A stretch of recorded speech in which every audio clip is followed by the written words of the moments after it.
Thiruvarur Gandhi sir.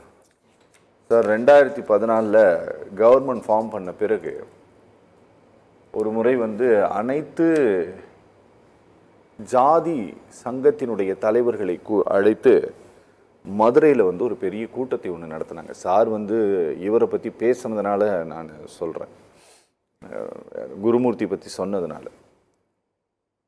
எல்லா சிறு சிறு சாதிகளையும் அழைத்து ஒரு பெரிய கூட்டத்தை ஒன்று நடத்தினாங்க. அது பிஜேபியினுடைய தேர்தல் யுக்திகளில் ஒன்று. அது இன்றைக்கி தென் மாவட்டங்களில் இருக்கக்கூடிய சிறிய சிறிய சாதி அமைப்புகள் எல்லாம் பாஜகவோடு நெருக்கமாக இருக்கிறார்கள். அவர்கள் பிரதம மந்திரி வந்தால் பிரதம மந்திரியை சந்திக்க அவர்கள் அனுமதிக்கப்படுகிறார்கள். இப்படி நிறைய விஷயம் நடந்துட்டுருக்கு. சார் சொல்வது போல 202 தொகுதிகளில், திரு கண்ணன் சொன்னது போல 202 சட்டமன்ற தொகுதிகளில் அதிமுக பலவீனப்பட்டிருக்கிறது. ஏன்னா ஒரு 5 மாவட்டங்களில் அவர்கள் வெற்றி பெற்ற சீட்டு 32 சீட்டு ஜெயிச்சாங்க. 5 மாவட்டம்தான். மீதி எல்லா மாவட்டங்கள்லையும் ஒரு மாவட்டத்துக்கு தலா 1 அப்படிங்கிற வீதம் தான் அவங்களுடைய சீட் ஷேரிங் இருந்தது. சமூக ரீதியாக டிடிவி தினகரன், சசிகலா, திரு ஓபிஎஸ் அவர்கள் சேர்த்து கொள்ளப்படாவிட்டால் ஏதாவது பாதிப்பு அதிமுகவிற்கு இருக்குமா?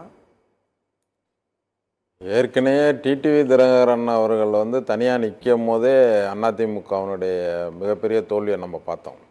2019 சரி, 21 சரி. இப்போ ஒரு ஏன்னா அவருக்குன்ட்டு தனி ஓட்டு எதுவும் கிடையாது. அவர் அதிமுகவோட ஓட்டு தான் எல்லாமே. இப்போ அதிமுக ஓட்டை தான். இப்போ ஓபிஎஸும் யார் ஓட்டை பிரிப்பார்? தனியாக திமுக ஓட்டை பிரிப்பார். சரி, அதிமுக ஓட்டு தான் ஸ்பிரிட் ஆகும். இப்போ அது இப்போ உதாரணத்துக்கே பாருங்களேன், ஒரு முன்னாள் சட்டமன்ற உறுப்பினர் சொன்ன மாதிரி நீங்கள் ஓபிஎஸ் புது சின்னத்தில் நின்னாருங்க, பலாப்பழம் சின்னத்தில் நின்னாருன்னு நினைக்கிறேன். அப்போ ஒன்றுமே அறிமுகமே இல்லாத ஒரு சின்னம். அப்போ தான் தேர்தல் கமிஷன் கொடுத்த உடனே அந்த சின்னம், அதுவும் 15 ஓபிஎஸ் நிறுத்தினாங்க, நிப்பாட்டினாங்க. என்னென்னமோ பண்ணி பார்த்தாங்க, என்னென்னமோ பண்ணி பார்த்தாங்க. சில கடைசியில் ஃபைனல் லிஸ்ட்லேயே 15 பேர் என்னமோ வந்தாங்க போல இருக்கு ஓபிஎஸ்ன்ற பேர்லேயே. ஆனால் அங்கே அதிமுக ஓட்டை தான் இவர் பிடுங்கினாருன்றதுக்கு உதாரணமே 1 லட்சம் ஓட்டு கூட அதிமுக அங்கே வாங்க முடியல. பார்லிமெண்ட்ல 1 லட்சம் ஓட்டை கூட இத்தனைக்கும் அந்த தொகுதி இவருக்கு சம்பந்தமே இல்லாத தொகுதி. யார்? ஓபிஎஸ்க்கு. ஒரு தேனியில் அது நடந்திருந்தா கூட சரி, அவர் அதிமுக தொண்டர்கள்லாம் ஓட்டு போட்டாங்க, அந்த ஓட்டு பிரிச்சிருப்பாரு, அவர் சொந்த தொகுதின்னு சொல்லலாம். சம்பந்தமே இல்லாத தொகுதி, சம்பந்தமே இல்லாத ஒரு சின்னம். அப்போ யாரோட ஓட்டை பிரிச்சிருக்கிறாரு? அங்கே அதிமுக ஒரு 2 லட்சம் ஓட்டு வாங்கி அப்படி ஒரு காமிச்சிருந்தா கூட பரவாயில்ல. இவர் எங்கே இருக்கு பாருங்க, 3,42,000 ஓட்டு அவரு, இவர் 99,400 யாரு? அதிமுக. எவ்வளோ ஒரு கேவலம் பாருங்க. அங்கே ஜெயிச்ச எம்பி நவாஸ் கனி 5 லட்சத்தி சொச்சம். அப்போ எங்கேருந்து ஓட்டு போகுது? அப்போ தென் மாவட்டத்தில் அவர் அங்கே தூக்கி போடுறாங்கன்னா ஒரு இடத்துல என்ன அர்த்தம்? அப்போ தென் மாவட்டத்தில் பலமாக இருக்கிறாங்க இவங்க அப்படின்ற ஒரு கணக்கு தானே. அப்போ தேனியிலே நின்று இருந்தால் ஜெயிக்கிறதுக்கு வாய்ப்பு இருக்குல்ல. சம்பந்தமே இல்லாத ஒரு தொகுதியில் அங்கே ஒரு 75,000 ஓட்டு கூட வாங்கினா ஜெயிக்கிறாரு, அவ்வளோதான். 2,000 ஓட்டு 3,000 ஓட்டில். ஓகே.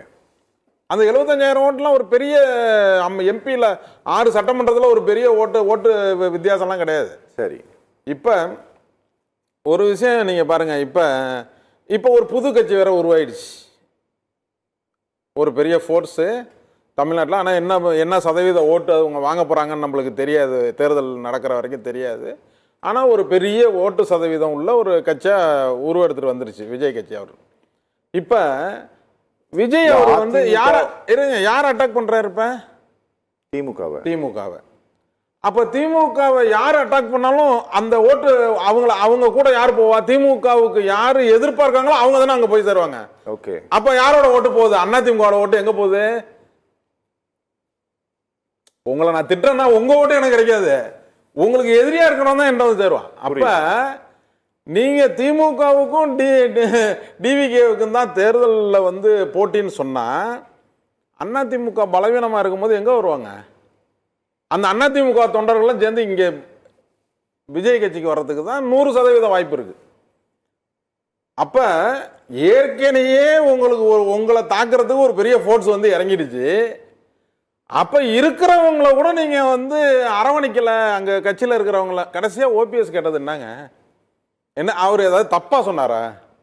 சேர்த்துக்க நம்ம எல்லாரும் ஒன்னா இருப்போம், நம்ம திமுக எதிர்த்து எலெக்ஷனை சந்திப்போம்னு ஒரு ஆலோசனை சொல்றாரு. கடைசியா ஒண்ணு சொல்லிட்டாரு, எனக்கு எந்த பதவியும் வேணாம், எந்த நிபந்தனையுமே கிடையாது, உறுப்பினராக சேர்த்துக்க அப்படின்னு சொன்னாரா இல்லையா? சொன்னாரா இல்லையா?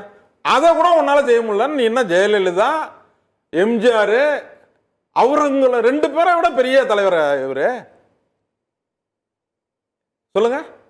அவ்வளவு வீரம், அவ்வளவு பெரிய திறமை இருந்த நீனா முதலமைச்சர் ஆன பிறகு அன்னைக்கு எம்எல்ஏவோட நீ வந்து சேரும் போது எதுக்கு துணை முதலமைச்சர் கொடுத்த? எதுக்கு கையெழுத்து போட்டதுல பவரை 2 பேர் இது வரைக்கும் இந்திய அரசியல்? சார் நீங்க பேசும்போது நான் தலையிடவே. பீகார் தேர்தலில் வந்து ஒரு எம்எல்ஏ எவ்வளவு ஓட்டுல ஜெயிச்சிருக்காங்க? 200 ஓட்டு, குறைவான 17 ஓட்டு, 500 ஓட்டு, அப்படிதானே? அப்ப நீங்க ஓபிஎஸ் வந்து நீங்க எப்படி கணக்குல வச்சுக்கணும்? நீங்க ஜெயிக்கணும்ன்ற எண்ணம் இருந்துச்சு, அதிமுக ஆட்சியில வந்து உட்காரணும்ன்ற எண்ணம் இருந்துச்சுன்னா இபிஎஸ் என்ன செஞ்சிருக்கணும்? என்ன செஞ்சிருக்கணும்? நல்லது, ஒண்ணுமே செய்யலையே. அப்ப ஒரு எனக்கு நீங்க சொல்றதெல்லாம் கேட்கணுமா சார்? அவரு யாரு? நீங்க சொல்றதெல்லாம் கேட்கணுமா? தெரியும் இல்ல சார், இப்ப ஒரு கட்சியில பாக்குறீங்களா நியூஸ்ல 50 பேரை கட்சியில் இணைத்தார்கள். ஒரு மந்திரியா இருக்கிறவர் போய் 50 பேரை கட்சியில இணைப்பாரு. பாத்திருக்கீங்களா நியூஸ்ல? இன்னைக்கு கூட பேப்பர் வரும். எதுக்காக சார் இணைக்கிறாங்க? எதுக்காக இணைக்கிறாங்கன்னா ஒரு நிமிஷம், அந்த 50 ஓட்டு கூட எம்எல்ஏ சட்டமன்ற தேர்தலுக்கு தேவை சார். ரைட். அப்ப ஒரு பெரிய ஒரு பெரிய ஃபோர்ஸ். இப்ப நான் கட்சி ஆரம்பிச்சா என்ன ஒண்ணு, தென் மாவட்டத்தில் இவங்க ஏற்கனவே வட மாவட்டத்தில் இவங்க பிளாப் ஆயிட்டாங்க. எது வன்னியர்களுக்கு செஞ்ச துரோகத்துல, அந்த 10% அவங்க செஞ்ச கடைசி நேரத்தில் செஞ்ச துரோகத்துல வட மாவட்டத்தில் சுத்தமா காலி ஆயிடுச்சு. தென் மாவட்டத்தில் இருக்கிற ஓட்டை இப்ப டிடிவி தினகரன் இவங்களும் ஒரு ஒரு தனி அணியில இல்ல ஒரே அணியில போனா தென் மாவட்டத்தில் இருக்கிற மிகப்பெரிய சமுதாயத்தினுடைய எதிர்ப்பை இபிஎஸ் வந்து உருவாக்குவார். அப்ப பெரிய சமுதாயம், 2 சமுதாயத்தை எதிர்த்துக்கிட்ட பெருமை அவருக்கு சேரும். வர்ற தேர்தலில் திமுக தேர்தல் வேலையை சுணக்கமாக செஞ்சா கூட ஜெயிக்கிற வாய்ப்பை உருவாக்கி இபிஎஸ் கொடுத்துருவாரு.